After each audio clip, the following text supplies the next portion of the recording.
So I love coming across games that I don't really have any expectation for, and I decide to give them a shot and I come out really enjoying it.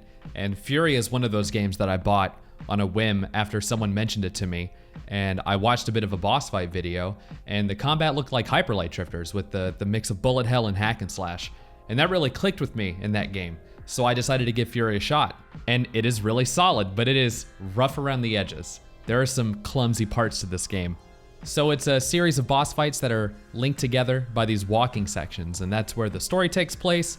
You're led from one boss to the other. It's meant to tie it all together in a nice little package. But there are a couple of issues. The biggest being that these sections are way too long. They can take minutes and minutes to walk to the next boss, overstaying their welcome entirely and not providing enough substance for that time frame that they're taking up. These parts could have had way more impact. Even though the story is a typical revenge plot that's pretty thin, it's not in your face terrible. And if these sections were more condensed and the main character's walking animation didn't look floaty like he was skating along rough terrain half the time, and with some cinematography improvements, these sections would work very well. The art style is nice and the environments are beautiful, they're just not always shown off properly. I at least appreciate the inclusion of an auto walk button, because if I had to control myself manually through these things, I would have lost my mind. But even with all of those issues, they are heavily outweighed by the good in this game.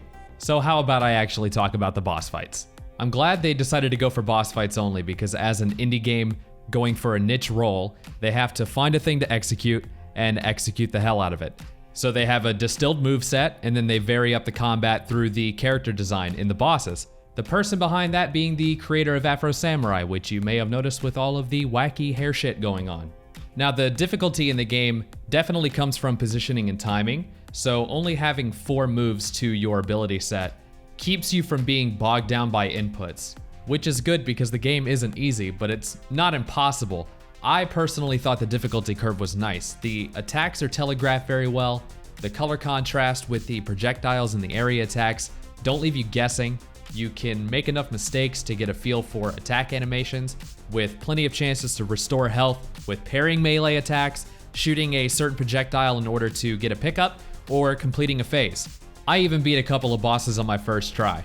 All that said, it's likely you'll die a lot memorizing attack patterns and might find some parts frustrating. There were a few times that I got upset when I had early phases down, but I kept failing later in the fight. And starting over from the beginning can be a little demoralizing, but I did know that it was my own fault for losing focus and having poor reaction time. And with games like these, some fights just click and others are going to take several tries. It's really an individual thing. The only question to answer is, are you a Kotaku writer? No? Okay then, you're fine. The thing that I like most during combat is using the dash move, because it really amps the tempo up, and avoiding attacks and making these quick movements in to punish the boss are really satisfying and punchy. But there is one thing to note, and that's that the dash works on the release of the button and not the press. And I was confusing that myself as a slight delay, but it goes in line with being able to charge up your abilities to do something like, say, dash farther. It kind of made me feel like an idiot for a bit when I was dashing directly into beam attacks. Then there's also the stun attack animations, which are one of the cooler visual parts of the game, and they can be different depending on a boss's phase.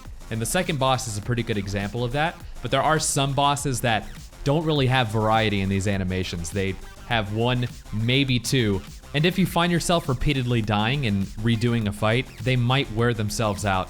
It sucks, but when something like that is so up close and personal, it can be easy to get tired of it.